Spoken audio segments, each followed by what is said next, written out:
Iya.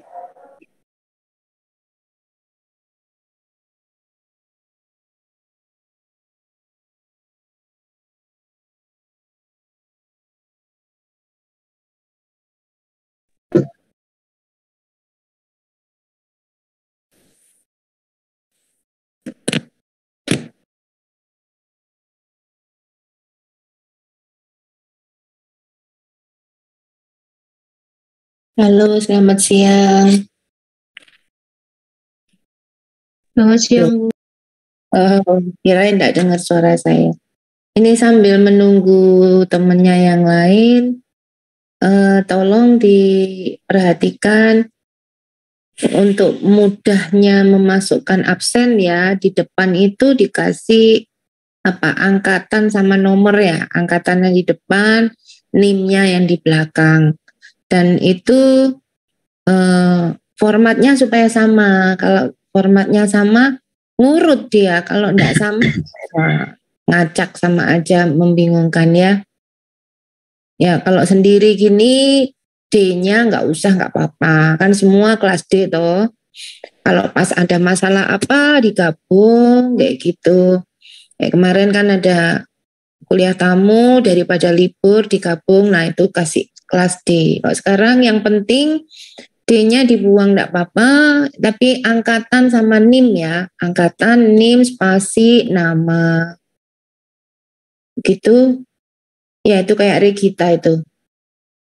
Regita Vianti itu benar kayak gitu.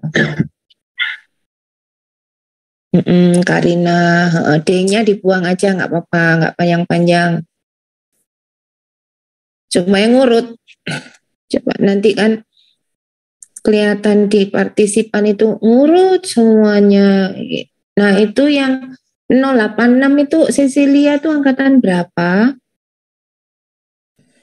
Hiskia angkatan berapa? Hardiana angkatan berapa? Arif Rahman, Ana.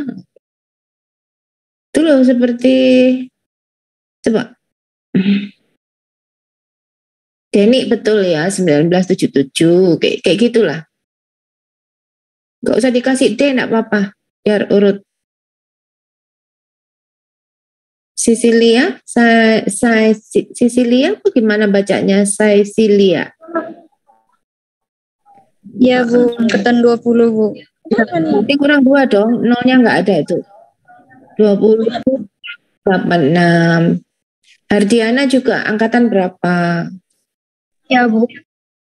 20.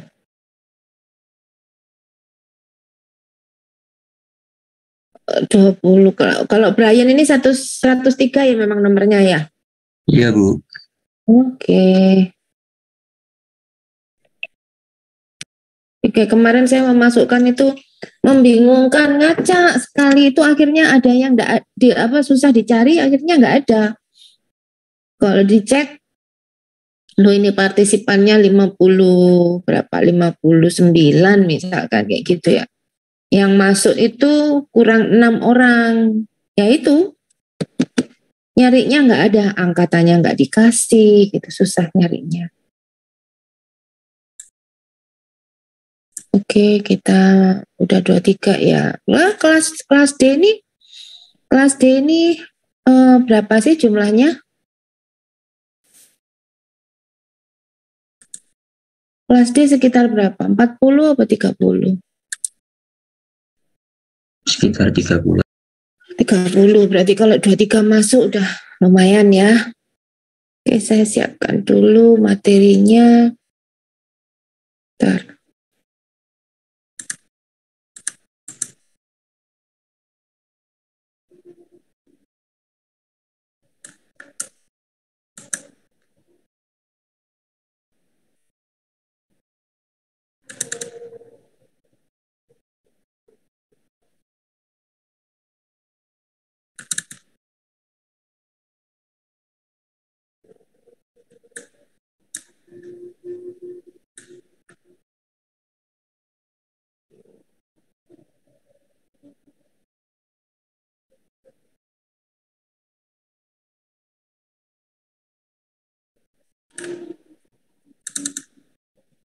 Sampai basic?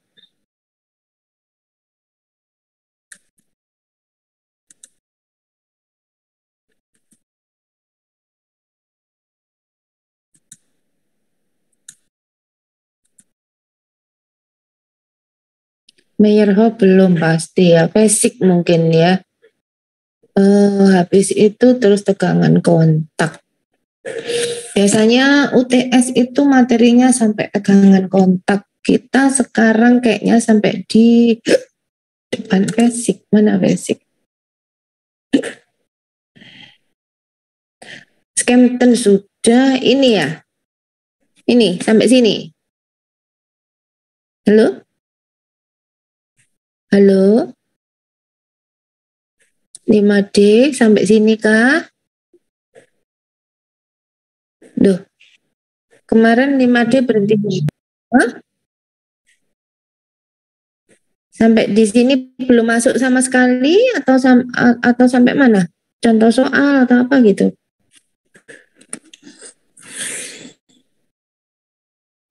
Di grup nggak ada keterangan ya?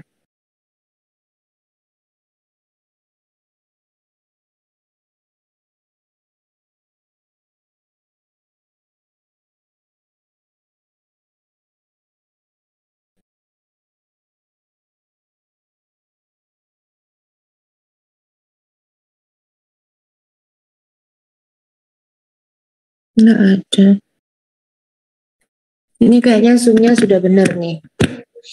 Sudah nggak waiting room lagi. Mudah-mudahan nggak putus-putus. Oke, sampai sini. Jangan sampai kita ngulang-ngulang ya. Nanti malah terlambat sama kelas lain. Kelas lain sudah basic sudah selesai. Masuk ke Meyerhof. Meyerhof itu sudah di beban eksentris. Nah, kalian kemarin ada di mana berhentinya? Ini sama sekali belum? Itu Bu sampai Halo? yang orange tadi Bu, yang di Ini tadi. Sampai orange itu sampai sini ini. yang sampai daya dukung basic. Sampai mana sih orange itu? Iya Bu sampai basic. Daya dukung basic ini maksudnya yang warna orange ini. Belum masuk ya? Masih akan ya? Iya Bu sampai situ Bu. Masih akan ya? Nah ya, masih akan jalan, masih akan masuk. Masih akan diterangkan. Ya. Oke. Bersamaan daya dukung basic, saya lanjutkan. Nah, yang perlu diketahui ya sama basic ini seperti Tersaki dan Skempton bahwa dia hanya untuk menyelesaikan fondasi yang menerima beban vertikal sentris. Ya, sudah paham kan sentris sama eksentris? Oh ya, saya belum pasang for. Paham enggak yang dimaksud sentris dan eksentris? Atau mungkin saya sudah terangkan, jadi saya nggak ngulang-ngulang gitu. Supaya masuk materi yang lain. Kamu paham nggak yang dimaksud beban sentris dan eksentris? Belum Bu. Belum. Oke.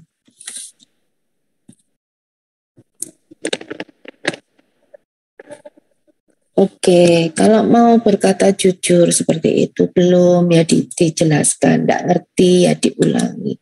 Daripada diam aja, nanti hasilnya jelek. Nah, ya kalau yang jelek itu siapa yang salah?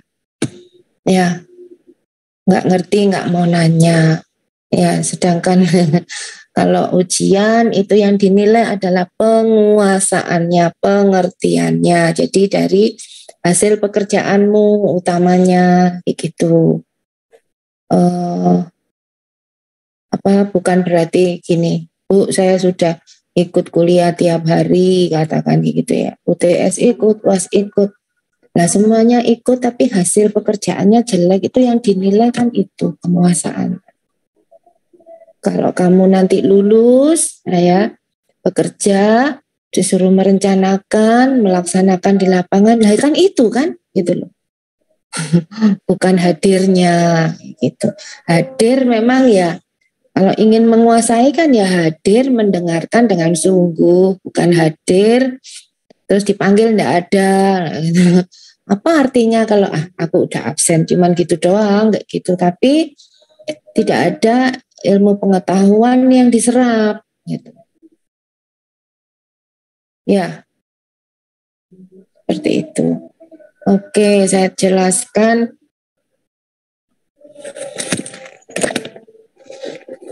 Sentris dan eksentris. Yang dimaksud sentris itu bebannya terpusat. Jadi kalau ada fondasi begini, dia terima beban sentris. Nah ini loh sentris, ada di pusatnya. Kalau ini kolom ini kita lihat dari atas kan potongannya begini kan. Kolomnya kotak, dilihat dari atas ini. Nah terus titik beratnya kan ada di tengah-tengah sini. Nah bebannya P ini dia kerjanya juga di sini. Itu sentris. Tapi kalau eksentris berarti dia punya eksentrisitas. Misalkan dia bekerjanya di sini ya. Nah, di sini di kolom tapi tidak sentris gitu di sini. Nah, itu ada eksentrisitas arah EX dan eksentrisitas arah EY, ya kan? Ini ke sini kan EY, ini ke sini kan EX gitu. Nah, kalau ada EX dan ada EY akan muncul momen arah X yaitu P kali EX dan juga momen arah Y yaitu P kali EY gitu. Jadi bedanya kalau ada P bekerja dia sentris berarti tidak akan terjadi momen kan ya, hanya beban vertikal doang. Tapi kalau dia bekerja eksentris ya kelihatannya sama vertikal tapi akan terbentuk momen karena ada EX dan EY. Gitu, paham ya? Sudah paham yang dimaksud sentris dan eksentris? Halo? Paham. Halo? Paham, Bu. Nah, ini perlu diingat supaya kamu bisa mengerti aplikasi rumus-rumus itu kan banyak yang ngitung daya dukung ya. Daya dukung itu kan gini, Q ultimate. QU itu daya dukung singkatan dari Q ultimate ya yang panjang itu ya. Kalau tersaki kan berapa? CNC ditambah P0NQ yang gampang ya 0,5 B gamma N gamma. Terus ini tersaki. Ada lagi Skempton. Sekarang kita basic. Nah ini perlu diketahui bahwa ini hanya untuk beban vertikal sentris. Kalau beban yang tadi seperti ini eksentris, di sini bebannya tidak bisa pakai tersaki, Skempton maupun basic gitu. Itu prinsip-prinsip ini harus dihafal, dimengerti. Walaupun rumusnya kamu tidak hafal kan bisa open book. Kenapa? Jelas enggak suara saya? Jelas. Iya, saya enggak Jelas, Bu. pegang. Iya, saya enggak pegang juga enggak pakai headset. Kalau jelas ya, puji Tuhan. Oke, terus kalau misalkan ada yang begini, gini, tapi miring, gitu. Nah, artinya kalau beban miring itu kan dia kalau diurai itu menjadi beban vertikal dan horizontal. Nah, beban miring ini pun tidak bisa diselesaikan dengan tersaki, Skempton maupun basic. Nanti ada rumus tersendiri, ya kan Meyerhof, Hansen, kayak gitu. Ya, sementara kita sampai di sini dulu. Kan pelan-pelan habis ini basic ke Meyerhof. Nah, itu sudah bisa untuk beban miring dan eksentris gitu. Jadi kalau misalkan kamu salah ya dikasih soal eksentris ya, eksentris kan. Kan berarti terjadi momen. Kamu ngerjainnya pakai tersaki. Artinya kamu mengasumsikan yang bekerja itu hanya yang vertikal doang. Momennya nggak dianggap. Dianggap nggak ada beban momen. Nah ya salah, di lapangan itu ada beban momen, terus antisipasinya bagaimana? Berapa dimensi fondasi yang dibutuhkan? Kita harus diperhitungkan. Gitu loh. Nah kalau salah penggunaan rumus, ya itu tadi. Lo eksentris kok pakai ini kan vertikal doang lah, berarti momennya kan kamu abaikan, tidak terhitung. Karena di dalam rumus tersaki di sini kan nyata sekali ya, tidak ada faktor M, faktor momen, tidak ada. Gitu. Begitu pula dengan basic. Coba ya sekarang kita ke basic. Sudah paham itu kan?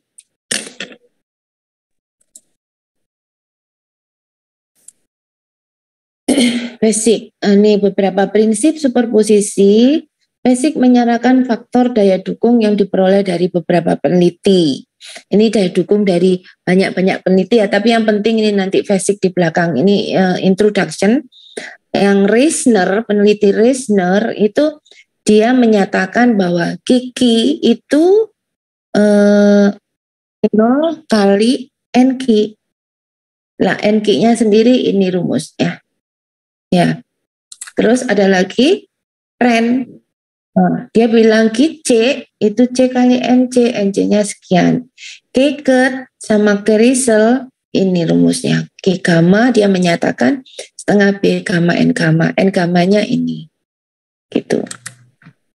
Nah ini daya dukungnya Tersaki, keruntuhan, model keruntuhan Tersaki diperhatikan. Model keruntuhan Tersaki itu hanya sampai di dasar fondasi sampai sini kan. Tuh. Sampai sini kan. Tidak sampai di muka tanah. Karena sampai di dasar fondasi saja, jadi tidak meliputi DF. Makanya di rumus Tersaki itu tidak ada faktor D. Faktor D itu faktor kedalaman. Gitu. Ini superposisi. Tadi kan kita bicara QC, Kiki, Ki gamma. Nah, QU itu adalah jumlah ini. Nah, rumus kayak Tersaki yang awal itu kan seperti ini ya. QU, CNC, P0, NQ ini dasarnya. CNC, P0, NQ, setengah B gamma, N gamma. Kalau Tersaki coba ada faktor bentuk saja kan. Ini faktor bentuknya berapa ini? Berarti 1. Ini juga 1. Gitu kan. Nah, kalau misalkan lingkaran gitu kan ini 0,3 terus di sini kan faktor bentuknya berapa 1,3 itu faktor bentuk namanya. Jadi Tersaki hanya faktor bentuk punyanya. Kalau Basic dia punya faktor D selain faktor bentuk. Nah ini kan umumnya kan ini ya CNC P0 NQ ditambah setengah B gamma N gamma, tetapi ada faktor S dan faktor D. S itu faktor bentuk, shape factor, disingkatkan S ya. D itu depth, ya, kedalaman gitu. Jadi mulai di Basic dia selain faktor bentuk ada faktor kedalaman. Ini kalau bagian C akibat kohesi, di sini ya SC DC. Kalau di bagian Q beban ya ini SQ DQ. Kalau di bagian gamma akibat berat volume tanah ya S gamma D gamma gitu ya. Paham ya? Sampai sini paham. Basic itu udah ada SD tapi belum ada I ya. Itu inklinasi beban. Yang beban miring itu loh. Nanti di Meyerhof. Oke, sampai sini paham ya? Basic. Halo? Halo? Paham, Bu. Nah, tinggal kalau disuruh menghitung daya dukung menurut Basic kan rumusnya seperti ini, ada SDI, ada SD, faktor kedalaman dan D masing-masing ya, bagian C, Q, dan gamma. Tinggal cari rumusnya. SC itu gimana rumusnya? Ini. Kalau SQ bagaimana rumusnya? Ini. Kalau S gamma ini. Terus DC ada juga rumusnya bagaimana DC? Nih, DC. Ya, ini DQ, D gammanya 1. Nah, kan sudah ada rumusnya kan? Nah, tinggal cari satu-satu dulu. SC, SQ, S gamma, DC, DQ, D gamma. Tinggal masukkan ke rumusnya. Udah dapat daya dukung menurut Basic. Begitu.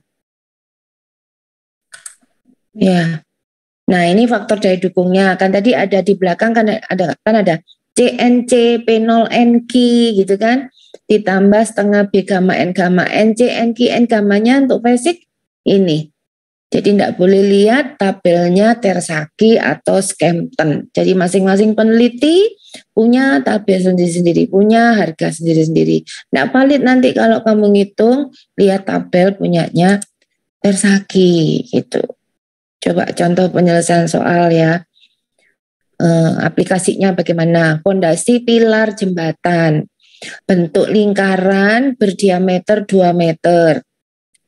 Pendukung beban sebesar 100 ton yang arahnya dianggap vertikal di pusat fondasi. Berarti sentris enggak nih?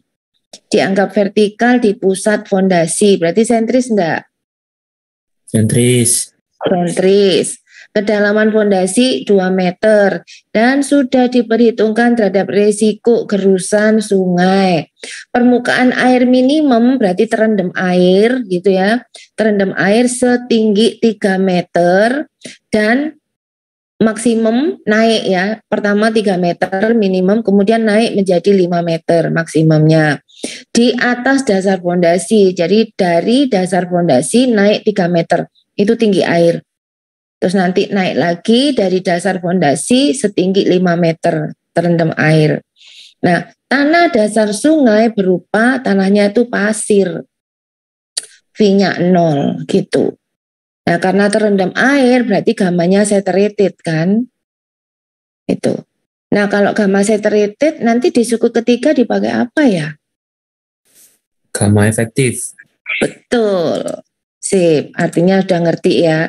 Itu penting loh, nggak usah dihafal tapi dengan pengertian. Jadi kondisinya itu berubah, MAT-nya naik turun dimanapun, kalau kamu mengerti prinsipnya, jalan.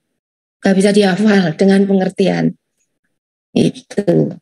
Jika digunakan persamaan daya dukung fisik, berapakah faktor keamanan terhadap daya dukung pada muka air minimum dan maksimum yang 3 meter dan 5 meter tadi? V-nya kan 38 ya. Nah, dari tabelnya fisik itu didapat ini. Lalu dibuka NC, NQ, N gamma. Walaupun ini nanti nggak kepake ya NC-nya karena C-nya kan 0. Jadi kalau dimasukkan rumus C, NC, P0, NQ, C-nya 0. Nanti ini nggak kepake dong. Oke, kita buktikan benarkah 614878 gitu ya. Ini ada tangan berarti bisa diceklik.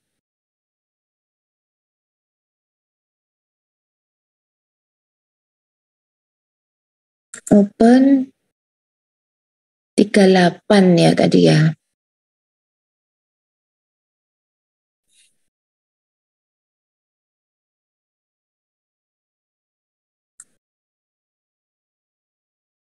Ini kebablas.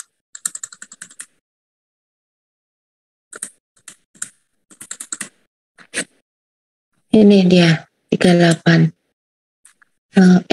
Mana sih? 38. Nah, kalau melihat headnya, ini headnya kelihatan. Nah, ini V-nya 38, NC-nya 6135, NQ-nya 48,93 dan N gamma-nya 7803. Betul ya? Yang di makromedia flash tadi ya. Oke, ini tak tutup biar enggak banyak-banyak buka. Biar enggak berat, lancar. Nah, ini kan udah dibuktikan tadi. Nah, sekarang fondasi bentuknya lingkaran. Berarti diameternya adalah 2 meter. Berarti B-nya kan rumusnya di belakang itu kan B, bukan diameter kan. CNC P0NQ ditambah setengah B gamma. Nah, itu loh.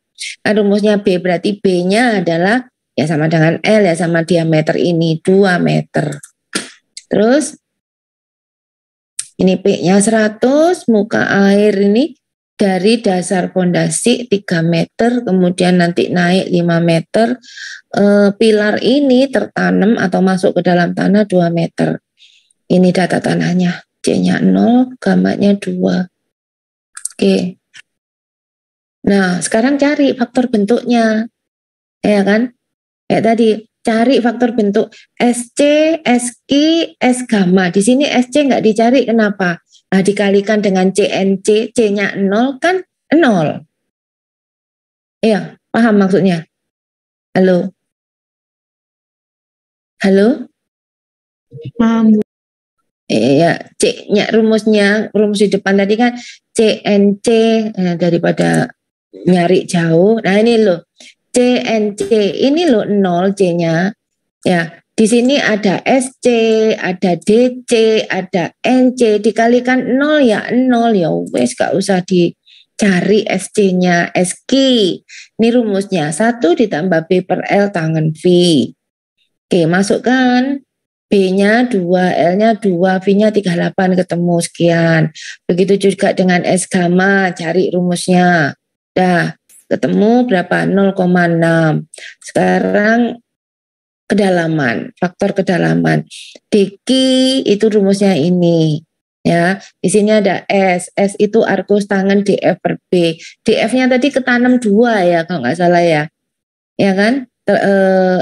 Pilar tertanam 2 meter gitu.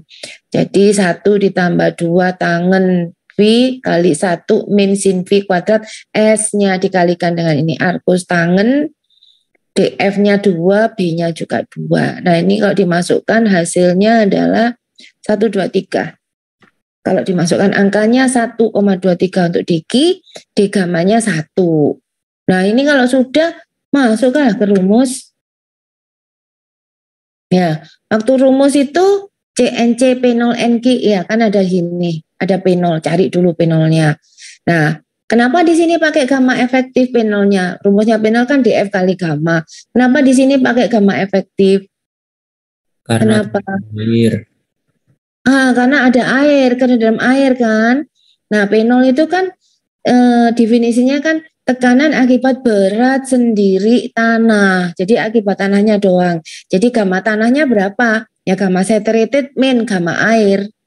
Gamma saturatednya 2, airnya 1. Ya berarti gamma efektifnya 1. Gitu ya. Oke, P0-nya dapet.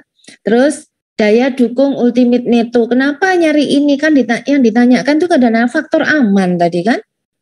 Nah rumusnya faktor aman tuh kan QN per QN. Coba di belakang nih.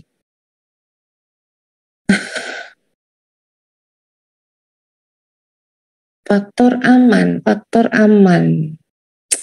Ini kan faktor aman loh ya apa sih? Faktor aman kan nih F sama dengan QN per QN. Kalau gitu dicari QN dong. Itu pertanyaannya adalah faktor aman. QN bagaimana? QN itu kan daya dukung ultimate neto. Neto itu kan berarti akibat beban. Jadi keluarin akibat P0-nya, akibat tanahnya. Jadi QU min P0. QU min P0 itu kan ini rumusnya. Tuh kan? QU min P0. Nah ini benar kan suku ketiga yang Anda bilang tadi. Benar dia memakai gamma efektif. Kenapa? Karena ada air. Jadi daerah ultimate-nya, daya dukungnya persis di dasar fondasi itu kondisinya saturated sehingga dipakainya adalah gamma efektif. Oke, nah dimasukkan angkanya tadi berapa SQ, DQ, P0-nya ini, NQ min 1 dan seterusnya. QUN-nya dapatnya 256,69. Nah, luas dasar fondasi A kan diameter fondasi tadi 2, jadi luasnya berapa? 1/4 PD kuadrat ini hasilnya. Oke. Terus fondasi dianggap kedap air, karena itu gaya tekanan ke atas oleh air, nah itu dipertimbangkan, gaya ke atas kan ada air, kan pasti ada uplift. Nah berapa tuh upliftnya? Yang 3 meter kita kasih nama GW1 gitu kan, tekanan air ke atas GW1. Berapa besarnya? Ya tinggi air 3 meter kali gamma air, berarti 3 kali 1. Gamma air kan 1. Oke, berarti Q neto gitu ya, tekanan fondasi neto akibat beban saja, berarti kan tegangan itu kan P per A kan, Q ini tegangan P per A. Tapi dikeluarin neto kan ini, keluarin akibat beban P0-nya tanah sama akibat airnya ini yang 3 meter itu. Jadi P per A min P0 min uplift yang 3 meter. Ini hasilnya. 300 dibagi sekian, ini A-nya, tuh ini. P0-nya tadi kan sudah 2 kali 1, QW1-nya 3. Jadi netonya adalah Q netonya 26,85. Jadi keamanannya berapa? QUN min QN. QUN-nya tadi 256,69, Q netonya 26,85, jadi keamanannya adalah 9,6, jauh lebih besar dari 3. Oke, aman. Itu. Nah sekarang bukan lagi muka air tanahnya tidak lagi 3 tapi 5. Ya berarti yang dirubah di situnya kan, tekanan air ke atasnya sekarang 5, berarti QW2-nya, ya tadi QW1 yang 3 meter, yang 5 meter QW2. Ya setingginya 5 kali gamma air 1, 5. Nah sekarang kinetonya berapa? Ya P per A min P0 min uplift. Ya kan? 3185 min P0-nya ini upliftnya 5. Kinetonya 24,85. Jadi faktor keamanannya QN min QN. Daya dukung ultimate neto dibagi beban neto gitu. F sama dengan ini. Tetap kan QN-nya 256,69 dibagi kinetonya yang beda. Hasilnya adalah 10,3. Ya, jadi upliftnya makin tinggi, faktor keamanannya makin besar. Tadi kan 9, gitu. Tadi kan 9, yang 3 meter itu.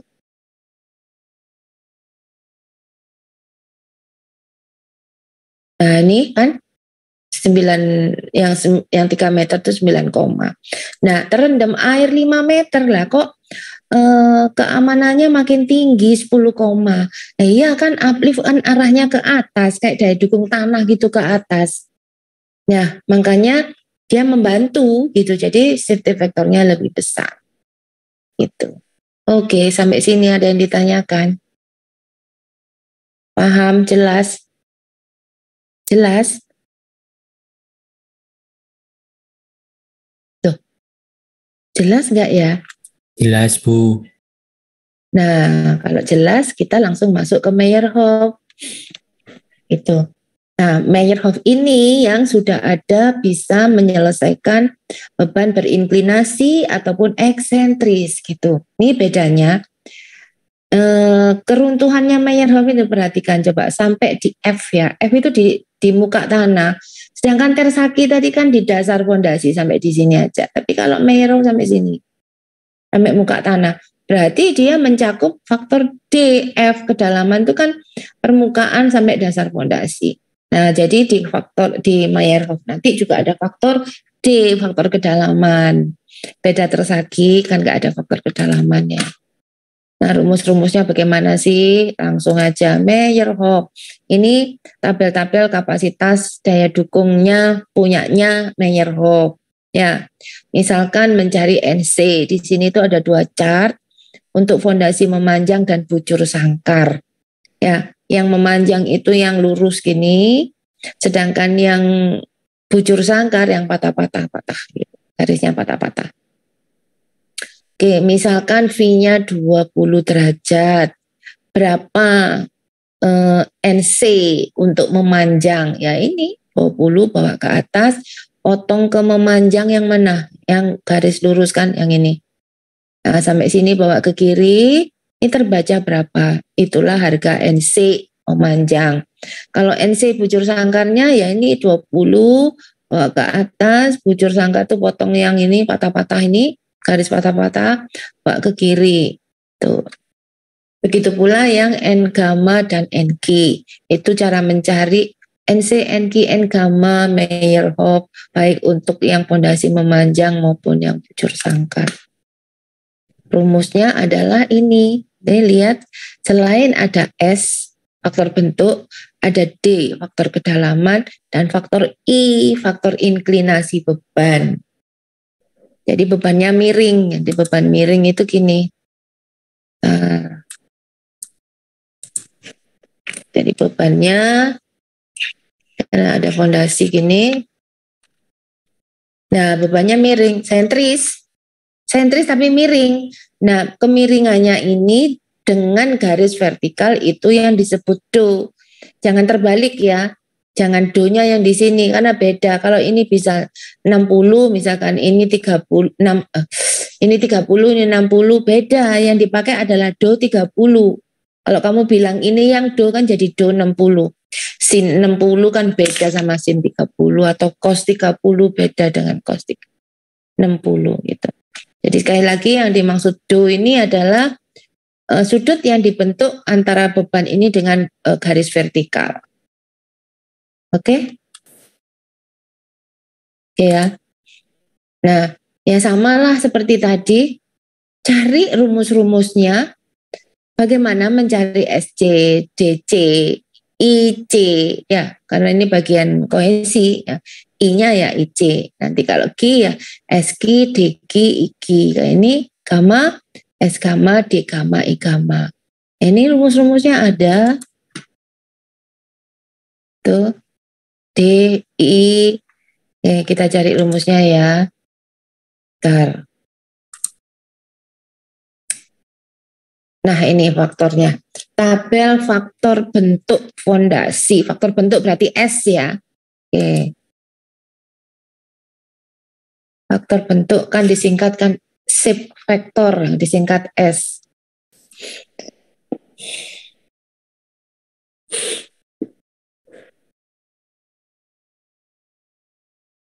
Faktor bentuk. Ini kalau Tersaki ya. Ini kalau Tersaki kan ya kan 1,3, 1,3. SQ-nya kan mesti 1. P0 itu di bagian P0 itu kan P0 NQ itu kan mesti 1 depannya. Nah, yang bagian ini S gamanya itu 0,6 dan 0,8. Ya. Kan kalau lingkaran itu kan 0,3 toh. Jadi 0,6 kalikan 0,5 ya kan rumusnya kan 0,5 B gamma N gamma. Nah, itu berarti ini kan 0,3. Kalau bujur sangkar ini kalikan setengah jadi 0,4. Gitu. Nah, ini faktor bentuk Tersaki, ini faktor bentuk Meyerhof. Ini kita sampai Meyerhof ya. Ini rumusnya faktor bentuknya Meyerhof. Bentar. Nah, yang ini. By SC, SQ, S gamma. Coba, waktu mencari SC perlu NC bagian BS. BS itu bujur sangkar ya. Dibagi NC untuk yang M itu memanjang. Berarti tadi kan ada bujur sangkar, memanjang yang garis patah-patah dan garis lurus. Jadi kamu harus cari dulu NC untuk bujur sangkar dibagi NC untuk memanjang. Ya, itu juga yang SQ dan S gamma. Dah, ini rumusnya. Gak usah dihafal, dilihat aja, dibuka. Gitu. Tabel faktor bentuk sudah. Sekarang faktor kedalaman. Ya kan tadi ada SDI, faktor bentuknya sudah, faktor kedalamannya bagaimana? Faktor kedalaman ini, faktor kedalaman. Meyerhof, kok belum keluar? Nah ini, terus udah nggak bisa. Salah malahan. Oke. DC ini faktornya ya. D faktor kedalaman C 1 ditambah 0,2 df per B ditambah tangen 45 V per 2. Kalau dq-nya ini D gamanya sama dengan dq gitu. Hasilnya ini berapa? Nah, itu ya. Sebentar lagi Hansen kita. Sekarang masih di Meyerhof. Udah DC, dq, d gamma sudah ada rumusnya. Sekarang faktor I. Ya, faktor beban. Tutupin dulu, banyak sekali bukan. Faktor bentuk sudah, faktor kedalaman sudah. Sekarang faktor kemiringan beban atau I, inklinasi beban. Bagaimana rumusnya? Kalau ini tabel faktor kapasitas daya dukung Meyerhof Hansen Basic.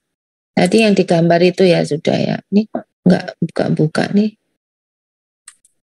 Inklinasi beban apa sudah ada di sini?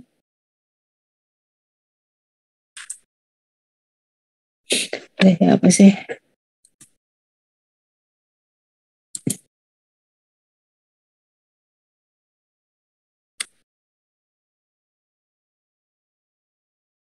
Ini jadi satu sebenarnya. Inklinasi, ini nih inklinasi. Faktor kemiringan beban. Ya. Atau inklinasi. Ini Meyerhof. Jadi rumusnya ya, ini kok enggak kelihatan. C ya. Ini IC, IQ, I gamma. Apa tulisannya hitam ya? Diputihkan gitu. Enggak kelihatan. Ya, ini IC, IQ, I gamma. Rumusnya ini 1 min do per 90. Nah, IQ-nya sama dengan IC, I gammanya ini rumusnya. Nah, terus yang tadi itu kan ada tabel kapasitas daya dukung Meyerhof, Hansen, dan Basic ini. Kok enggak kelihatan ya ini? Bentar, tak tutup aja.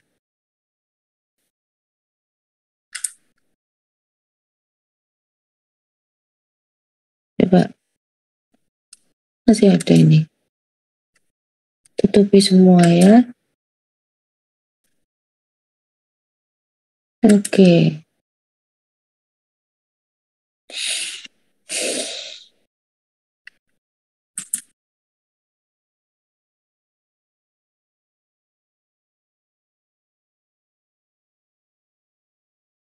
Ini kelihatan malahan. Peneliti IC, IKI, IGAMA. Ini kan rumusnya tadi. Oke. Terus tutup lagi. Itu rumus I. Nah sekarang yang tabel kapasitas daya dukung Mayer-Hof-Hansen-Fesik. Tabel kapasitas daya dukung. Berbareng-bareng ya ada Mayer-Hof. Fesik, Hansen. Walaupun Hansen belum. Bentar lagi. Nah ini. V. Nah V, NC, NQ, N-gamma. N-gammanya macam-macam. Kalau di dalam kurung ini ada H. Ini berarti N-gammanya untuk Hansen. Kalau dalam kurung ini M. Berarti N-gamma untuk atau miliknya Mayer-Hof. Kalau di dalam kurung V. Berarti ini miliknya Fesik. Gitu. Penelitinya tadi kan macam-macam ya, ada Fesik, Mayer-Hof, Hansen belum, sebentar lagi.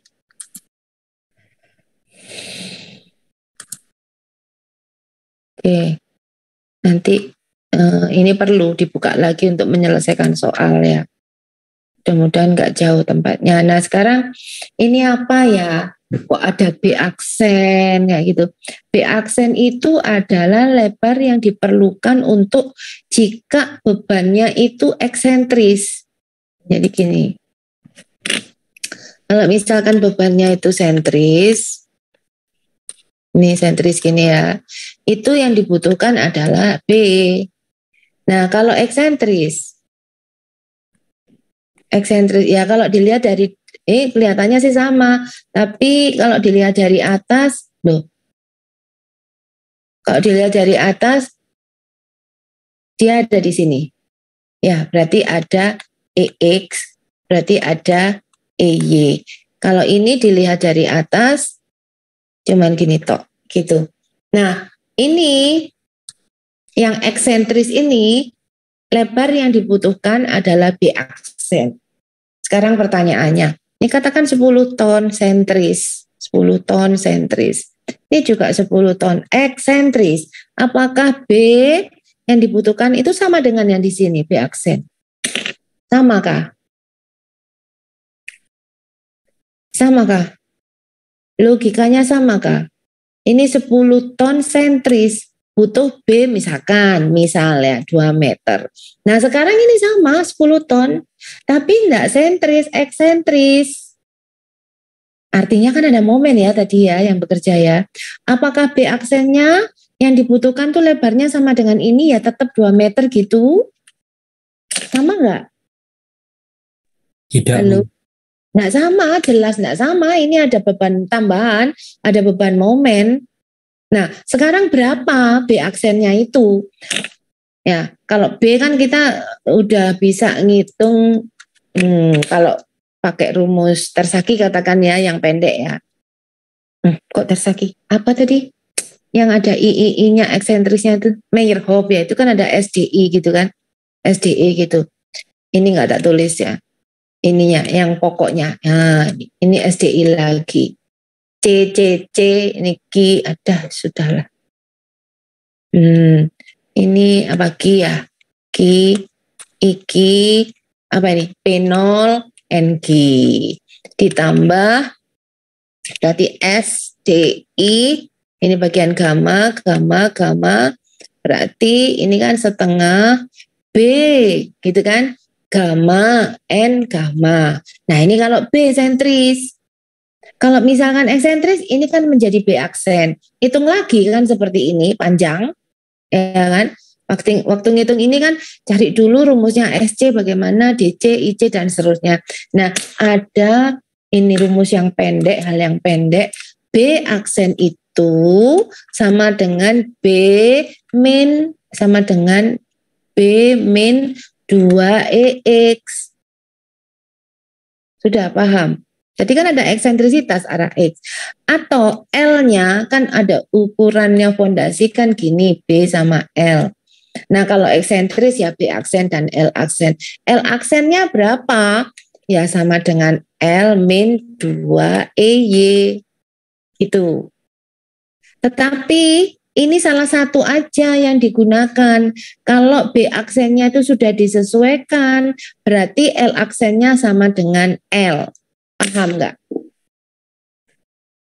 Paham nggak? Halo? Ambu. Paham ya. Jadi salah satu ya. Jadi tahu berapa B aksennya, cara mencari B aksennya sudah nggak usah hitung pakai rumus yang panjang tadi itu loh, yang C apa SDI CNC P0 NQ kan belakangnya B aksen. Nah, bisa seperti ini. B aksen sama dengan B min 2EX. Nah, kalau misalkan apa namanya gini tadi ya. Ini terus dibuat yang eksentris tadi. Kan dia menjadi ukurannya menjadi B aksen dan L aksen. Berapa B aksennya? B aksen sama dengan B min 2EX. L aksennya berapa? Ini kan sudah disesuaikan. Berarti L aksennya sama dengan L. Gitu, salah satu. Atau dibalik. L aksennya sama dengan L min 2EY. Berarti B aksennya berapa? B aksennya sama dengan B. Gitu.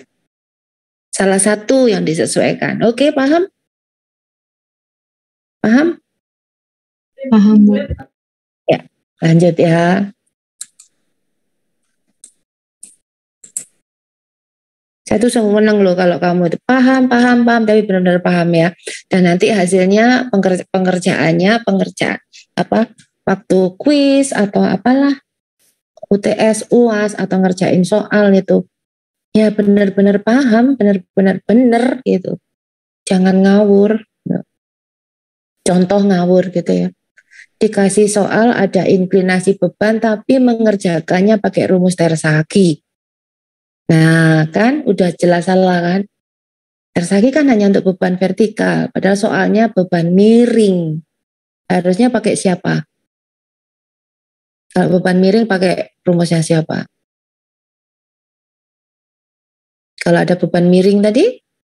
Meyerhoff. Meyerhoff.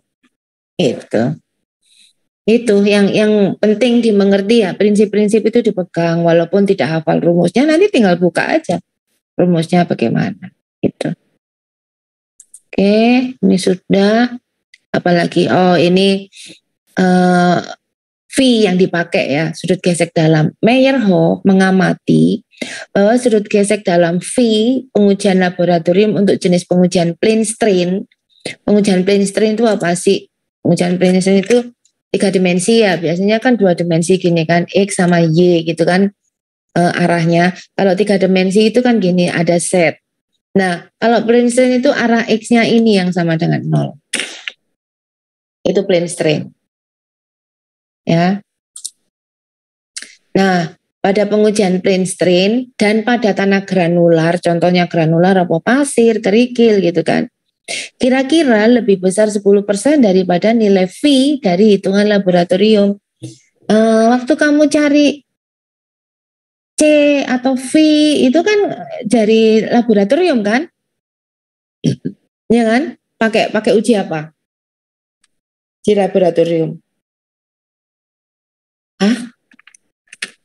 Di laboratorium mencari, kan kamu sudah Mektan 1 masuk lab, mencari V dan V ini pakai uji apa? 1 uji apa? Konsolidasi. Konsolidasi ya, ketemu konsolidasi bukan ketemu C dan V. Yang ketemunya adalah kohesi dan sudut gesek dalam tanah. Uji? Teriak? Apa? Reaksial. Ya, 1. Yang kedua, uji apa? Ayo, siapa dulu yang biasanya ya saya mengerti kalau di lab itu Anda tidak melakukan semuanya kan? Masing-masing mahasiswa itu tidak melakukan triaxial, unconfined, direct shear, specific gravity, apalagi water content, liquid limit, plastic limit, shrinkage limit gitu. Terus masih banyak lagi ya, berat volume apa gamma gitu. Tapi dibentuk regu gitu kan, dibentuk regu, ketua regunya siapa. Habis itu kalau bikin laporan kan sharing laporan terus dikumpul jadi satu, begitu ya?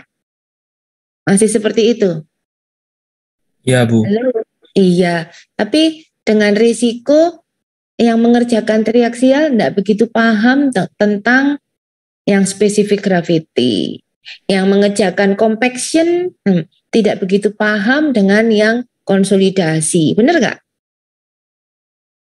Iya nggak? Ya, Bu.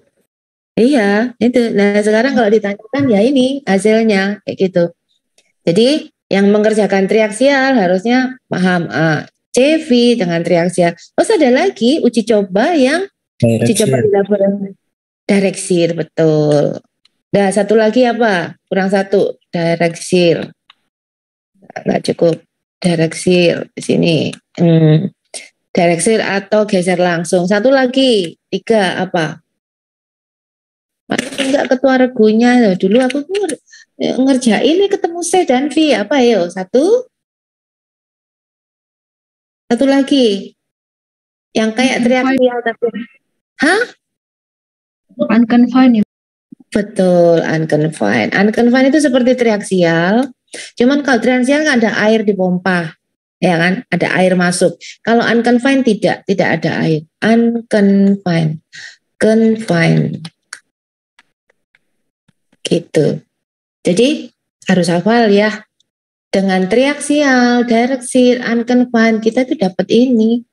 CV. Nah, ini kan data laboratorium. Ya, C ini kan dari hasil data laboratorium. Di dalam perencanaan, menurut Meyerhof tadi, kalau tanahnya pasir, yang dipakai itu bukan data dari laboratorium ini, tapi harus dikoreksi dulu ini loh V-nya ini. Nah, harus dikoreksi dulu. Dia kan bilang seperti itu. Ini koreksinya ini. Ya, oke dibaca ya. Daripada V aksen dari pengujian triaksial. Oleh karena itu, untuk fondasi 4 persegi panjang yang terletak di tanah granular tadi apa? Pasir, kerikil gitu kan. Meyerhof menyarankan menggunakan koreksi sudut gesek dalam. Jadi sudut gesek dalamnya itu enggak langsung pakai yang dari hasil laboratorium, dikoreksi dulu. Cara mengkoreksinya sama dengan 1 kali 1 min 0,1 B per L kali lah. Ini loh data yang di laboratorium. Baru hasilnya itulah yang sudah dikoreksi gitu. Oke. Ini keterangannya. Terus apalagi contoh soal ya. Contoh penyelesaian soal.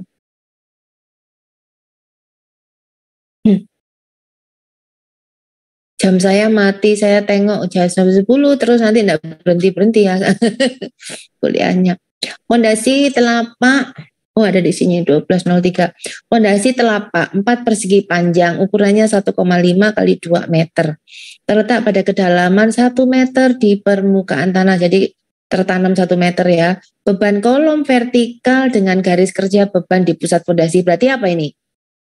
Beban kolom vertikal, garis kerja beban di pusat fondasi. Dari apa ini? Bebannya apa? Sentris atau eksentris? Sentris, ya. Nah, dari penghitungan triaksial, V aksen dan C aksennya sekian. Data tanah, gamma basal sekian, dan air sangat dalam. Sangat dalam, berarti di dasar fondasi tempatnya daya dukung ultimate itu, di bawah lagi itu baru ada air. Kalau begitu, suku ketiga dipakai gamma apa ya?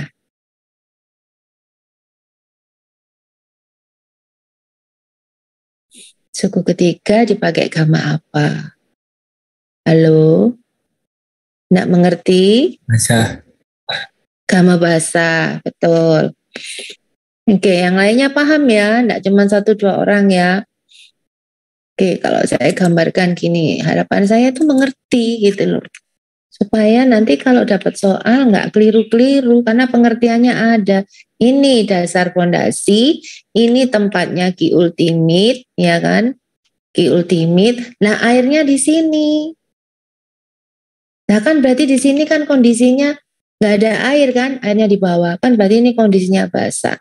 Sehingga suku ketiga kalau ngitung dari dukung ultimate, SDI gitu kan, CNC ditambah SDI P0NQ ditambah ya SDI setengah B gamma. Nah, ini gamma apa? Gamma basah kayak gitu. Tapi kalau ini airnya ada di sini, gamma efektif. Airnya ada di sini, gamma efektif. Itu. Ya, ngerti ya? Halo, paham ya? Loh, gak paham tak? Paham, Bu. Berapakah beban kolom maksimum yang aman terhadap keruntuhan daya dukung menurut ada diminta dihitung secara Meyerhof, yang satu tersaki. Bisa dihitung dengan tersaki? Bisa, wong soalnya tadi adalah sentris. Ya. Cuman kalau Meyerhof, I-nya nanti berapa? Kan Meyerhof itu kan ada rumus I. Itu dikerjakan aja lah. Ini kan 1 meter, 1,5. Ini ditanya bebannya berapa maksimum? Ya, gitu kan pertanyaannya. Berapakah beban kolom maksimum yang aman? Ya.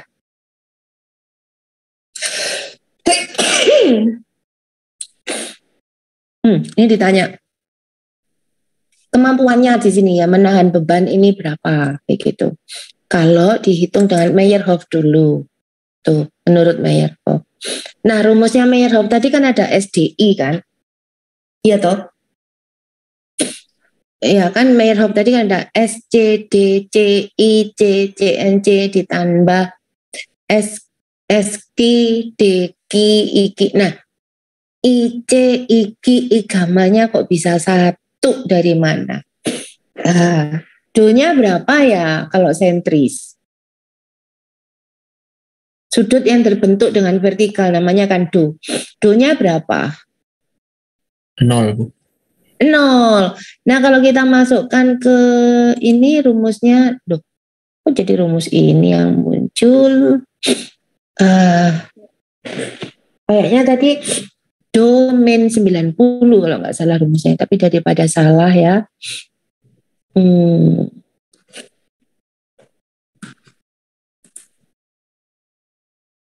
Saya tuh mau ceklik yang ini loh, ceklik yang I munculnya kok begitu. Ya sudahlah, cari rumus yang tadi. Ada panjang ya. Tapi aman. Mana tadi ya?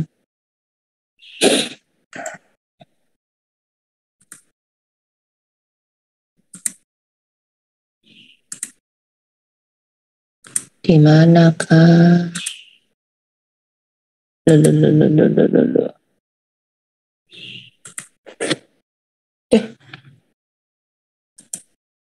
Lewat kah?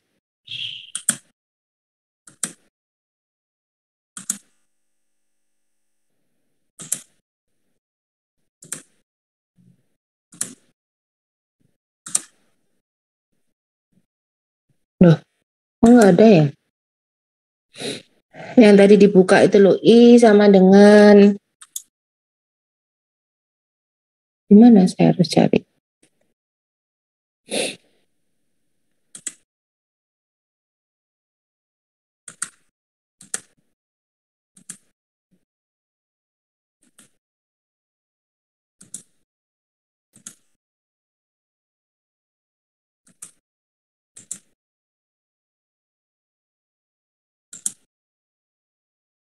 Duh kok basic. Udah Meyerhof kok.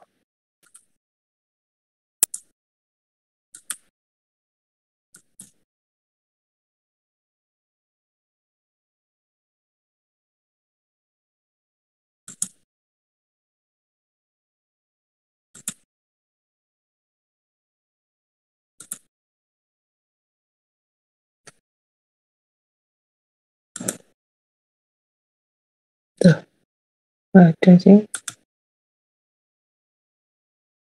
Tempat tabel-tabel tadi.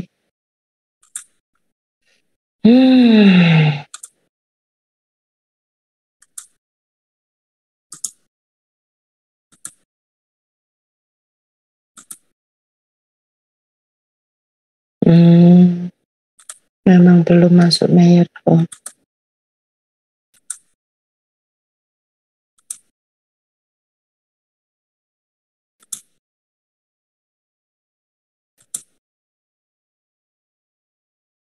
Ini loh yang dicari. Faktor faktor ini ya, kemiringan ini ya.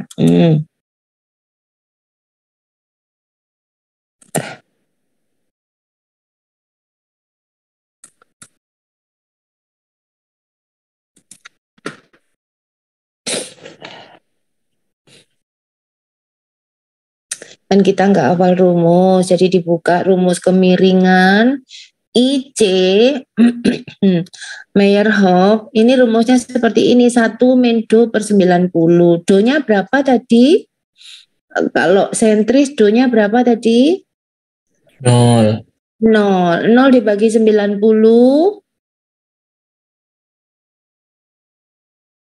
0 dibagi 90.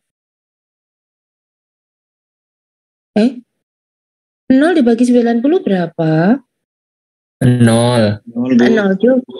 1 dikurangi 0. 1. 1 dikuadratin. 1. 1 berarti IC-nya 1. Sekarang IQ. IQ sama dengan IC. Ya 1 kan. I gamma sekarang. I gammanya ini 1 min do per V. Do-nya tadi 0. 0 dibagi V. V-nya berapa tadi ya? 38 apa?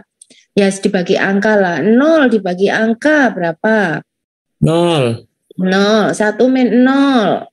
1. 1. Kemudian dikuadratkan. Tetap 1. Tetap 1. Sehingga mana tadi ya? Soalnya tadi kemana?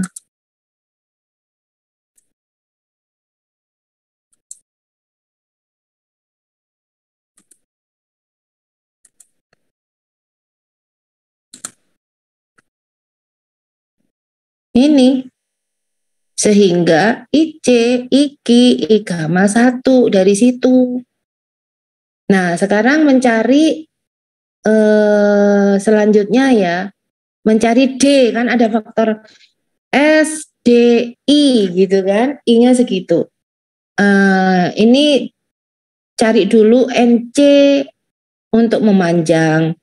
NQ memanjang, NC, BS, ya NQ, BS, dan seterusnya. Cari dulu dari gambarnya. Faktor daya dukung buka ya. 35 derajat. 35 derajat berarti di sini ya kalau NC ya. 35 ini 30, 35 misalkan di sini. Untuk yang memanjang tarik ke atas, potong yang memanjang di sini kan.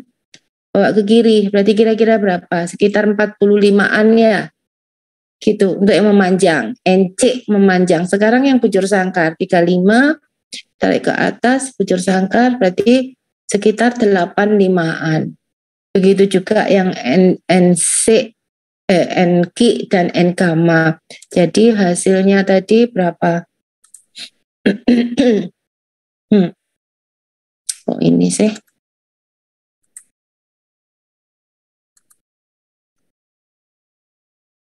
Nah ini hasilnya. Nih untuk NC, NQ, N gamma. Ya baik yang memanjang maupun bujur sangkar. Masukkan ke rumus faktor bentuk. Nah rumusnya faktor bentuk gimana? Tadi kan ada 1 ditambah, lihat lagi kalau enggak hafal, gimana tadi rumusnya ya? Faktor bentuk, mungkin di sini jadi 1. Ini faktor I, terbentuk ada enggak? Oh, tidak jadi 1.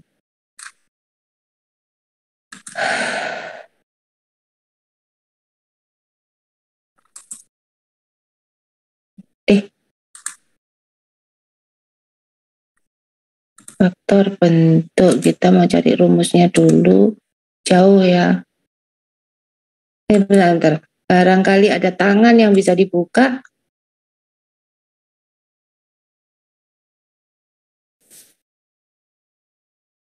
Ini ada tangan. Nah, ini ada tangan nih. Nah,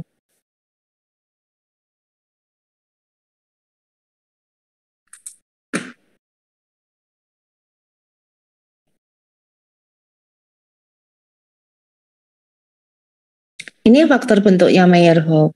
1 ditambah B per L ditambah NC untuk yang bujur sangkar dibagi NC yang memanjang. Ya ini rumus-rumusnya itu SC, SQ, S gamma, ini rumusnya. Ya, itu yang dihitung. Mana tadi? Nah ini SC, SQ, S gamma, pakai rumus itu tadi. Oke, masukkan angkanya dapat sekian. Tinggal satu apa? D ya. Beban di pusat fondasi dan vertikal ya, karena itu lebarnya ya B sama dengan 1,5, lebarnya kan gitu 1,5. Jadi DF per B-nya 1 dibagi 1,5, DF-nya digambar 1 ya di soal. Nih kan kedalamannya 1. Nah, DF-nya 1, B-nya 1,5. Jadi DF per B-nya berapa? 0,67. Oke. Dari tabel faktor kedalaman fondasi Meyerhof. Nah, ini D. Ya, ini ada tangan ini. Berarti bisa dari mana ini gitu.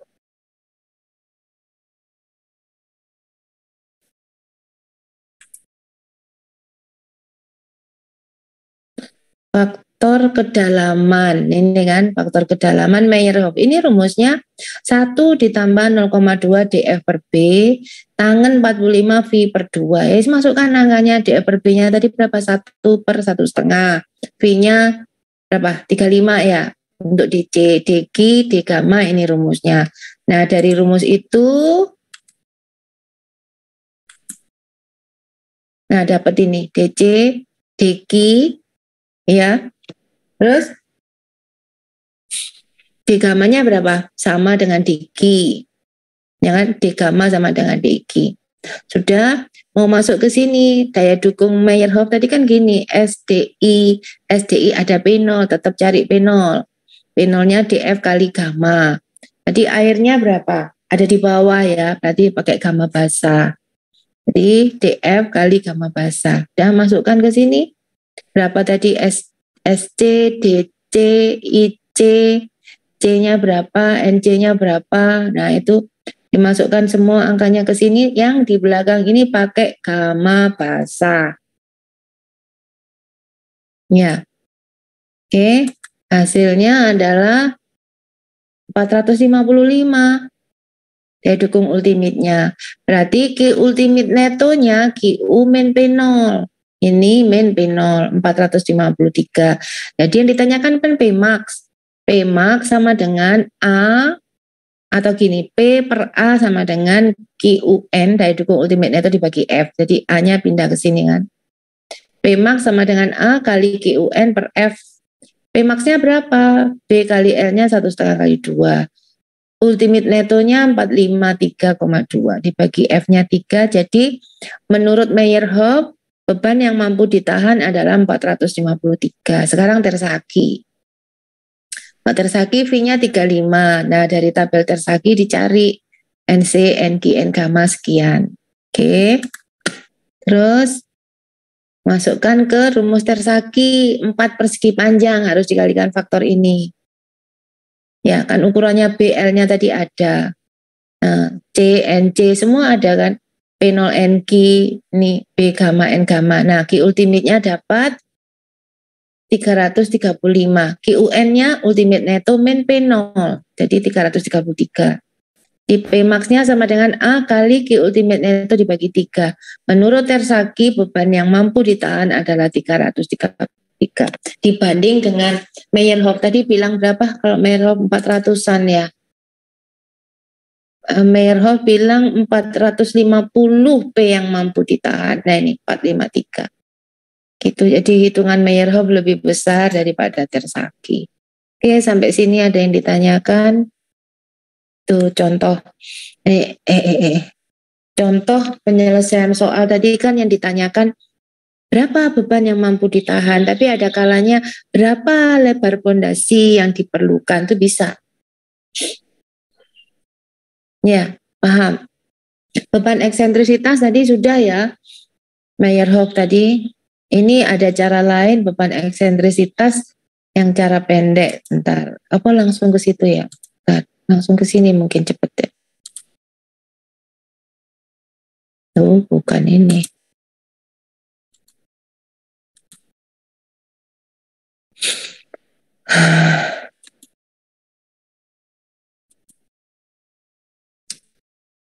Ini yang do tadi kan, do-nya itu di sini. Ini yang saya mau jelaskan, tapi karena di sini rumusnya itu tidak apa namanya, tidak jelas gitu ya. Saya sudah gambar lagi, sabar ya, tak carinya di belakang. Ada, saya sudah gambar. Loh, kok Yan Bu?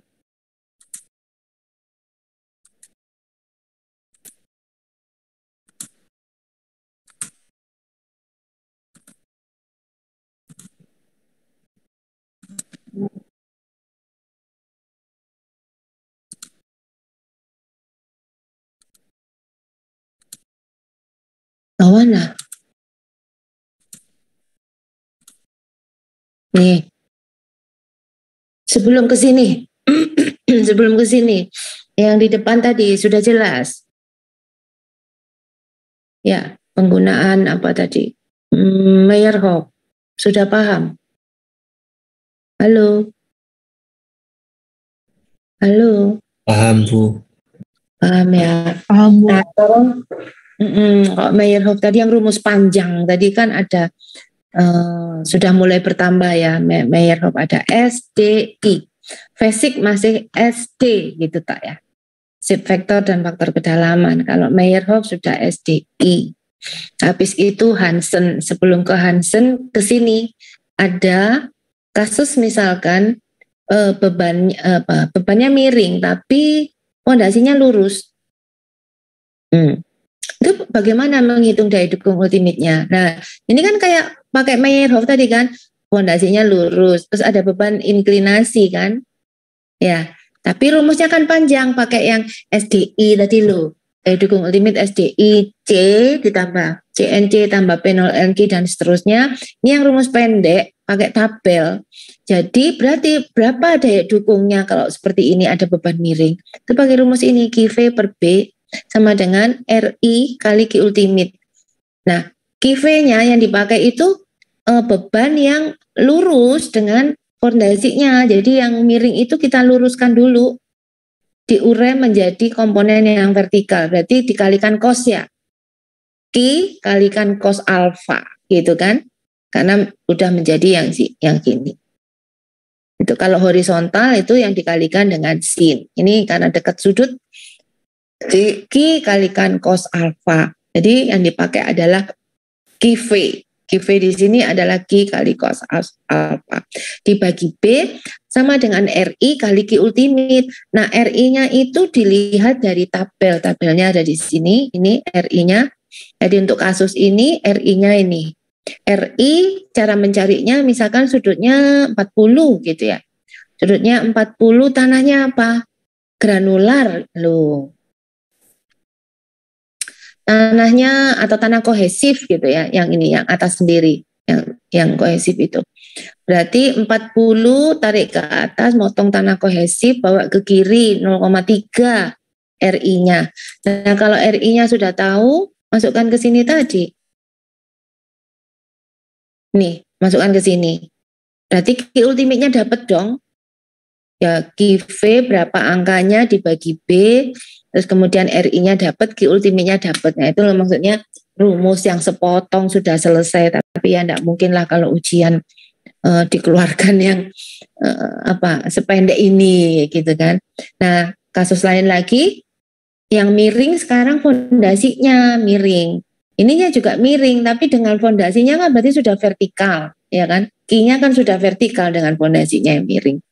Bagaimana mencari Q ultimate-nya? Ya Q yang sudah vertikal tadi dibagi dengan B sama dengan B, ini lebar fondasi, RI kali Q ultimate. Nah, RI-nya dari sini. Khusus untuk RI yang kondisi yang ini. Ya, RI-nya yang sini. Kalau tadi yang A, ini yang B. Sama cara bacanya kalau 40 gini ya, misalkan deltanya 40 atau alfanya tadi ya, do-nya tadi lo. Tuh 40 bawa ke atas atau sini tanah granular tidak padat ke kiri. Nah, itulah harga RI-nya. Baru masukkan ke rumus ini. Ke sini. Berarti Q ultimate-nya dapat. Oke. Paham? Halo. Halo. Paham, Bu. Oke, sekarang ini ada ini. Akibat pembebanan berinklinasi ini, perhitungan kapasitas daya dukung fondasi bisa dilakukan dengan dua cara. Ya. Satu, cara lebar yang digunakan useful.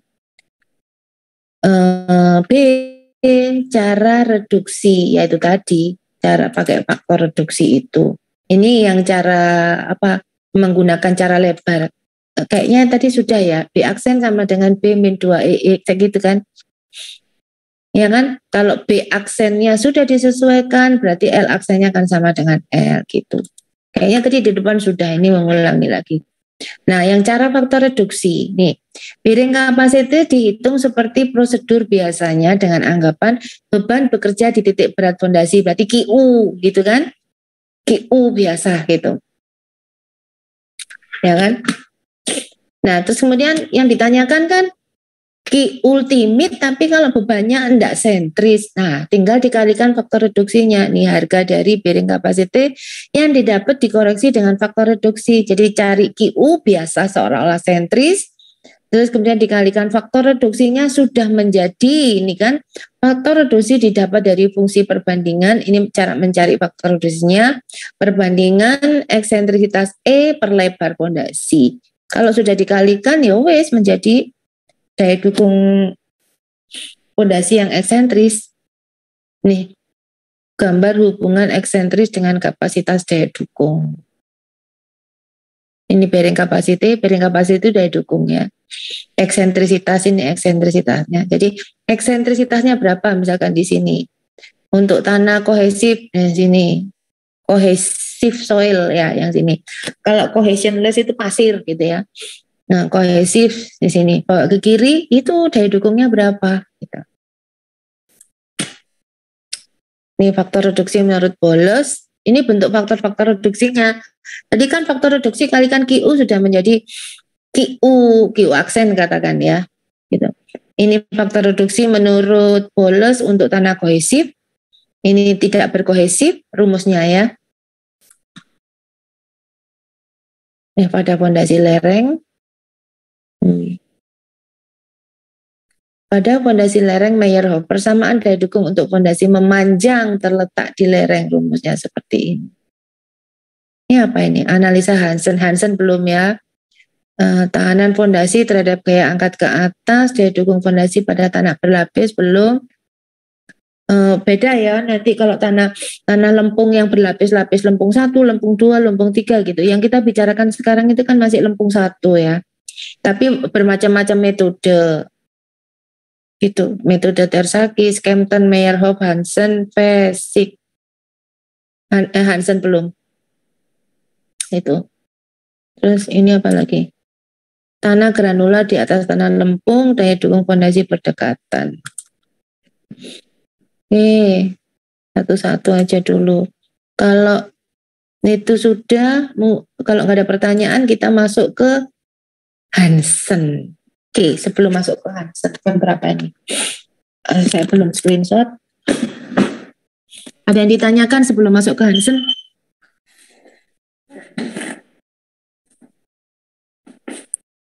Belum ada, Bu. Belum ada ya. Jadi paham ya, paham betul ya. Gampang lah. Kalau diturut dari atas, ini saya mau screenshot dulu ya sebentar. Kalau diturut dari atas Tersaki, ya seperti itu ya. C CNC P0 NQ setengah B gamma N gamma. Skempton itu yang pendek sekali. Cuman apa CNC ditambah ya P0 NQ gitu kan, yang Skempton. Habis Skempton siapa? Basic sudah ada I-nya belum? Basic sudah ada belum, cuman ada S sama D ya, berarti S D gitu ya, CNC P0 NQ gitu, ada S dan D. Nah setelah basic terus Meyerhof sudah ada I-nya belum? Sudah, Bu. Sudah, lebih lengkap lagi kan, maju lebih lengkap SDI gitu. Nah sekarang Hansen coba perhatikan, nah ini dasarnya tetap sama kan, CNC P0 NQ setengah B gamma N gamma. Cuman dia komplit, tidak hanya SDI tapi ada GB gitu. S ya tetap faktor bentuk, D faktor kedalaman, I faktor inklinasi beban, G itu ground, berarti tanahnya yang miring gitu loh.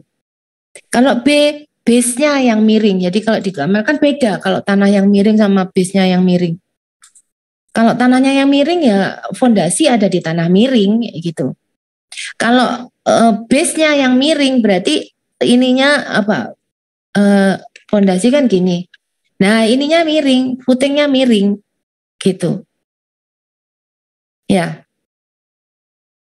kan bisa base-nya miring, ini begini bisa gitu. Tapi kalau ground-nya miring, nah ini yang G. Kalau footing-nya yang miring itu yang B, base. Jadi untuk apa namanya tadi, Hansen lebih komplit, yang terkomplit tinggal kita lihat rumusnya bagaimana, SDIGB gitu. Tuh Hansen, sebentar saya screenshot dulu, nanti saya kasih rumusnya. Ini ada dalam satu lembar, ini sudah komplit untuk SDIGB punyanya Hansen.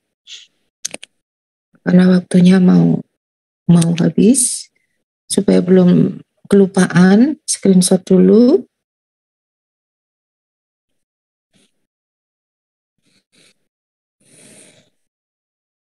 ...42 partisipan, banyak ya. Wah, tapi kok, oh Timo itu kamu angkatan berapa Timo? Ini enggak memperhatikan ya. Albert, Maya Subun, Figuroring, Timo, Soleman, angkatan dan nomor. Ini yang membingungkan, nanti kalau dicari enggak ada, enggak bisa masuk di absen. Makanya tolong disarankan pakai itu, membantu untuk mencari sekian puluh loh. Loh kok berubah-berubah sih? Karena tadi saya sudah screenshot loh.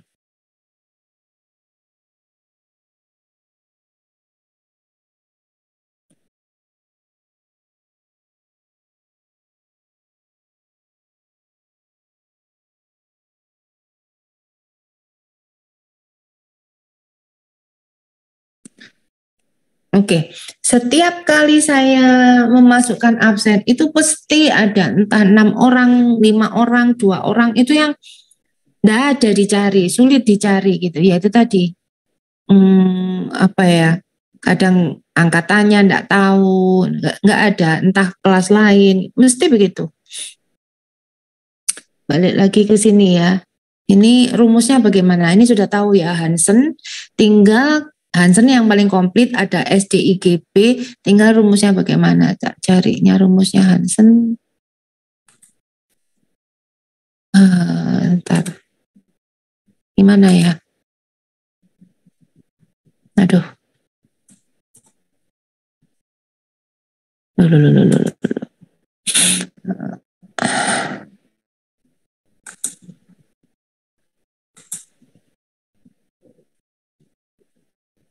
Ada dalam satu lembaran putih gitu. Nah itu letaknya yang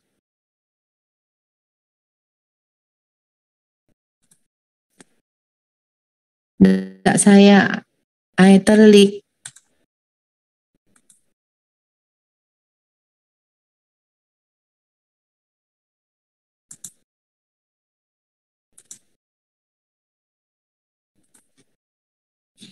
Mana ya?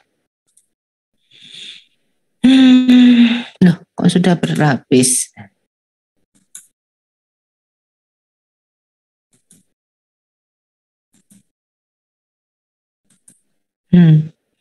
Ini sudah beda nih.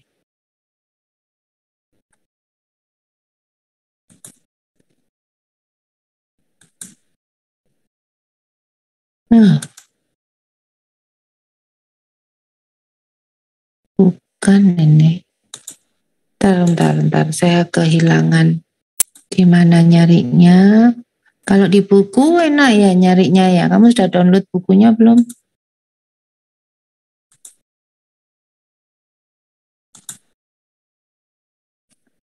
Mana ya?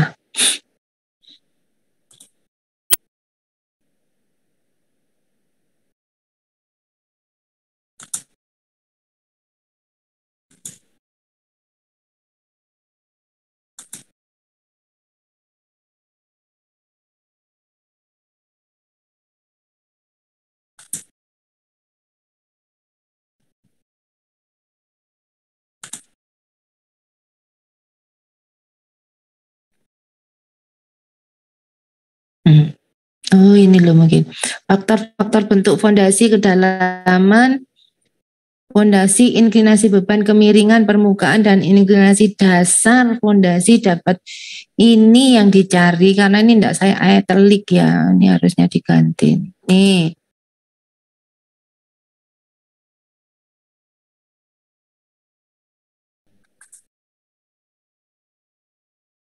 Nah, nih faktor keruntuhan. Nah ini kan, ini yang saya cari tadi. Tersembunyi dia. Nah coba lihat. Faktor bentuk S-nya ini rumusnya. 0,2 B per L. Ya. Terus depth faktor bentuknya ini. Ya.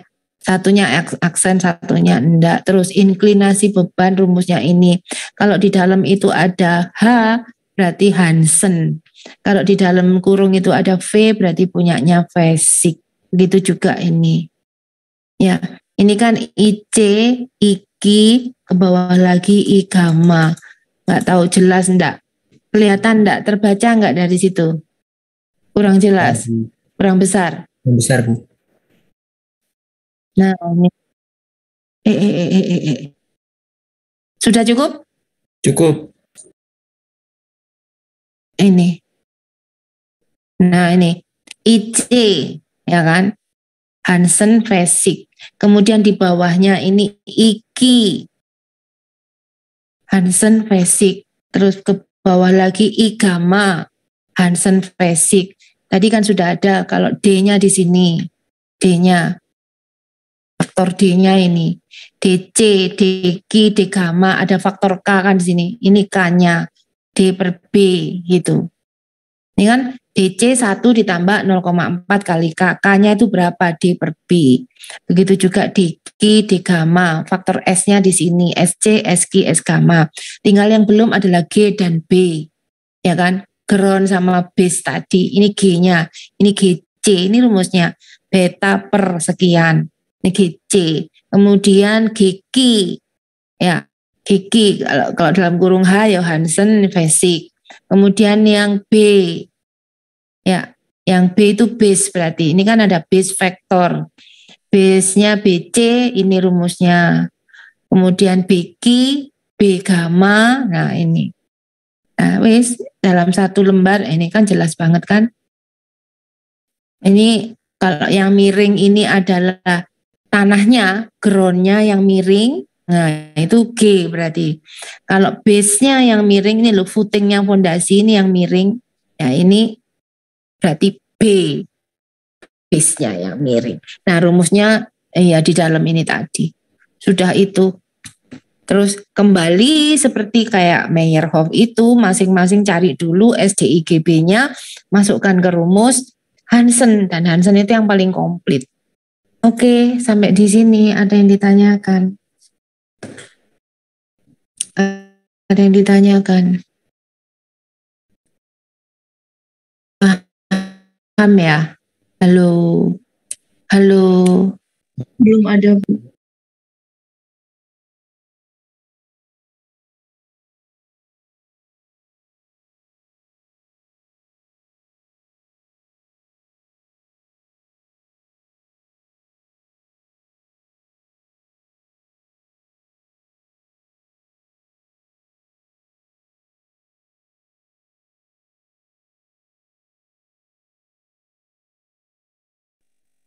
Halo, putus kah?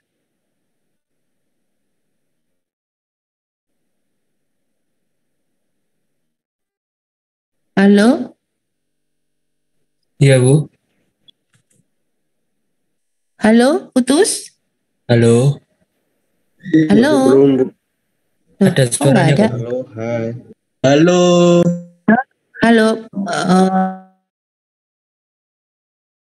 Ada, Bu, ada. Halo.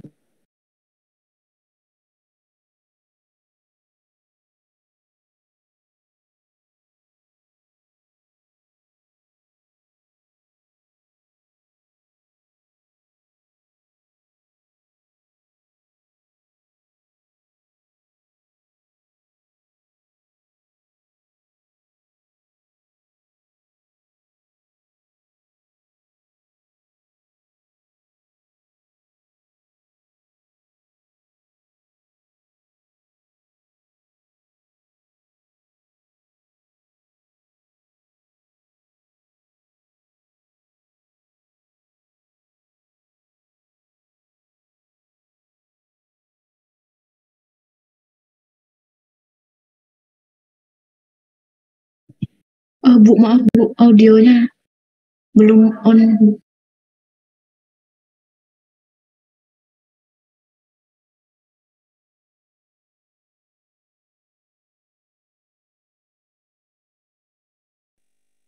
Halo? Sudah? Sudah, Bu. Halo, Sudah, sudah? Sudah, Bu. Sudah, Bu, sudah. Nggak saya apa-apain kok bisa on off sendiri. Tapi saya dengar kamu, Bu, maaf belum belum on. Nggak saya apa-apain padahal. Ya, jadi saya ulangi ya. Kita udah selesai sampai di Hansen ya. Tinggal satu lagi itu ada namanya Tersaki yang diselesaikan, yang disempurnakan oleh Vesik. Jadi Vesik itu menyarankan sempurnakan rumusmu sehingga bisa dipakai untuk menyelesaikan beban.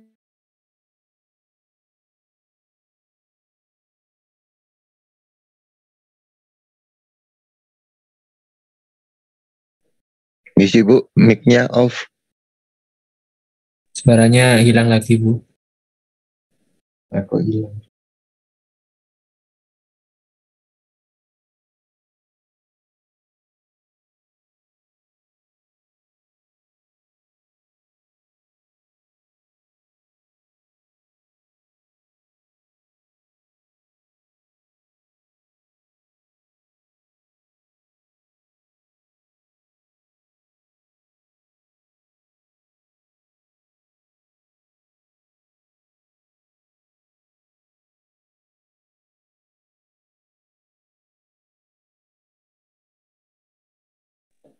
Bu, suaranya hilang. Mohon maaf.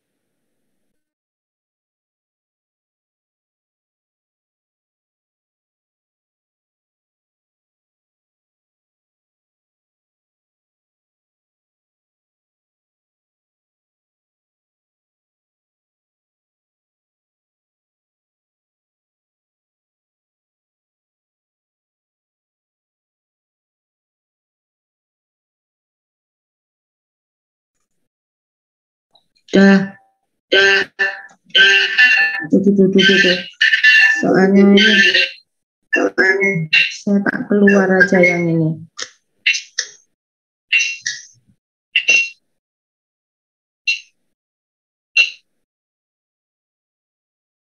Sudah, saya tidak pakai HP, dia pakai yang laptop ini aja. Oke, bisa didengar? Bisa, Bu. Bisa, Bu. Bisa, Bu. Bisa didengar? Bisa, Bu. Bisa, Bu. Halo, bisa didengar? Bisa, Bisa, Bu. Bisa. Bisa. Enggak.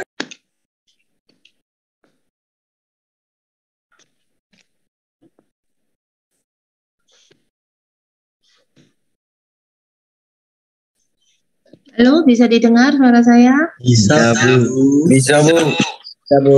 Ya, Bu. Ya, wes. Sekali lagi kuis gitu ya. Minggu depan kuis bahannya sampai di itu tadi.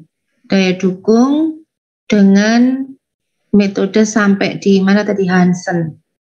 Ya, yang tersaki atas saran Resik itu nanti belakangan aja nyusul.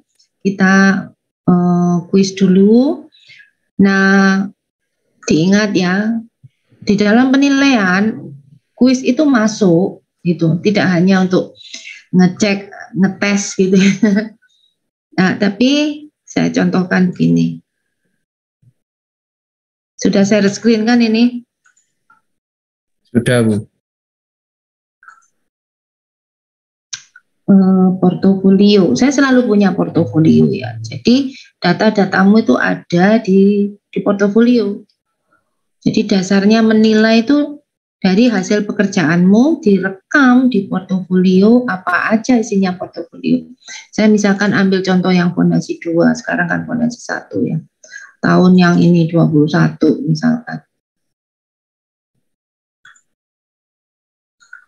Nih, kelas B misalkan.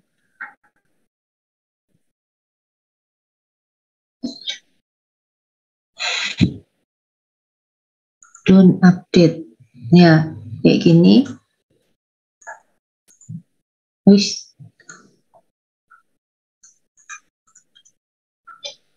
Oke, coba lihat ini.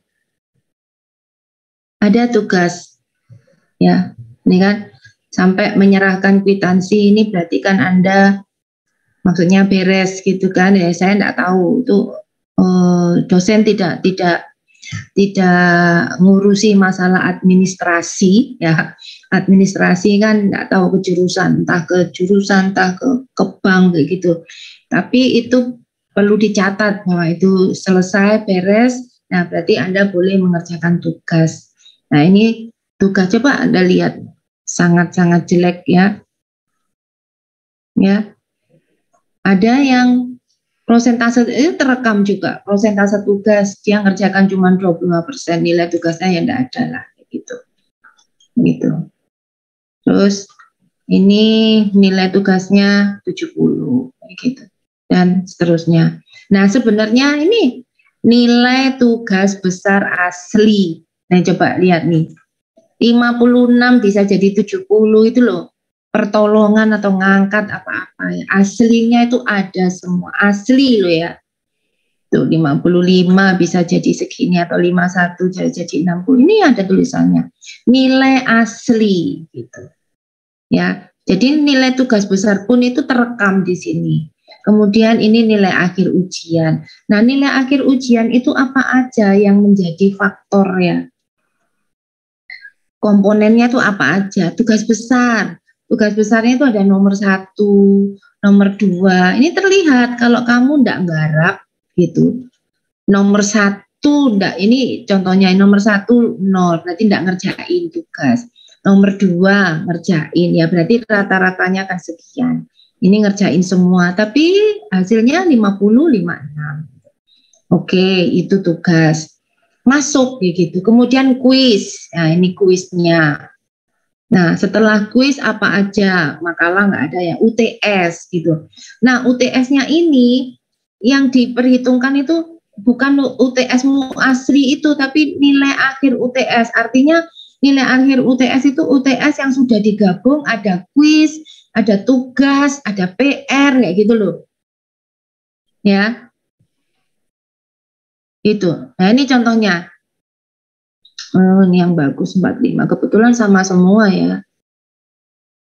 Biasanya kan contohan gitu. Jadi nilai akhir UTS itu gabungan ya. UTS sudah digabung dengan kuis, digabung juga dengan tugas. Begitu juga yang UAS. UASnya juga gitu kan, ada tugas besar nomor berikutnya, nomor 34 misalkan. Nah ini kelihatan siapa yang mengerjakan dan tidak, dan ini rata-ratanya. Kuisnya juga begitu. Ya, semua itu terekam. Ini asli asli nilaimu itu, nilai anak yang kemarin kayak gitu ya. Jadi nggak ngawur ya. Oke, ini nilai UAS-nya sama, nilai UAS dan UAS asli maksudnya yang pekerjaan UAS. Nah, nilai akhir UAS adalah gabungan antara nilai UAS, kuis, dan tugas. Baru kelulusannya itu adalah 40% dari nilai akhir UTS kali ditambah 60% dari nilai akhir UAS. Nah, prosentase mana yang besar ini bisa dimainkan gitu. Ini bisa dimainkan. Jadi misalkan begini, ini contoh di 0 gitu ya. Misalkan ini gini, tugas besar kasih prosentase 15 gitu. Kalau ini kasih prosentase 15 kan enggak mungkin ini 115. Berarti UTS-nya cuma 80%. Nah, kok 80. Ini berarti ada yang kurang. Oh, kuisnya misalkan atau gini. 10 dak. Ya kan 10. Ini 10. Ya kan? Nah kan akhirnya 100, ini misal. Terus ini juga prosentase dari tugas, misalkan ini diambil 10 lagi, misalkan kuisnya juga 10, UASnya sendiri yang 80 gitu, akhirnya 100%. Jadi yang prosentasenya besar itu apa yang menentukan kelulusan? Tetap UAS yang 80% itu sama UTS. Jadi kamu bilang, Bu, saya masuk terus, katakan gitu. Saya mengerjakan tugas. Nah, tugas itu loh 10% kayak gitu. Tapi tugas itu kamu itu proses, kalau enggak ngerjain tugas, ya kan enggak ada pengalaman mengerjakan soal ya. Terus tiba-tiba UTS atau UAS ya. Gimana? Kayak orang nggak pernah ngerjain PR, tugas, kuis, tiba-tiba lulus langsung ngerjain proyek, rencanakan, no, seperti itu. Ya, jadi yang pegang peran yang besar itu yang menentukan adalah prosentasenya yang besar itu tetap UTS dan UAS, gitu. Walaupun ini komponen itu ada, tugas, kuis, PR, apalagi gitu, presentasi itu ada. Paham ya? Halo. Paham, Bu.